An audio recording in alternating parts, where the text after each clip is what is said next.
আসসালামু আলাইকুম, হ্যালো জনগণ, ওয়েলকাম টু আওয়ার টুকিটাকি ব্লগস। আজকে আমি টুকিটাকির কিছু জিনিস দিয়ে একটা আইসক্রিম বানাবো। সো প্রথমেই তার জন্য আমি নিয়ে নিছি আমাদের বাসার ডেট এক্সপায়ার হওয়া কিছু হরলিক্স। তোমরা আবার নিও না, তাহলে আমার মতো খায় মরেও যেতে পারে, আমি আবার মরি টরি না, যাই হোক।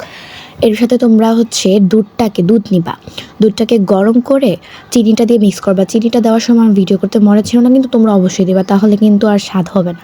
তারপর হচ্ছে হরলিক্স, চিনি এবং দুধটাকে ভালো করে মিক্সিং করে তোমাদের বাসায় যদি কিছু টুকিটাকি কফির কাপ চাপ থেকে থাকে এটার ভিতরে ঢেলে দেবা।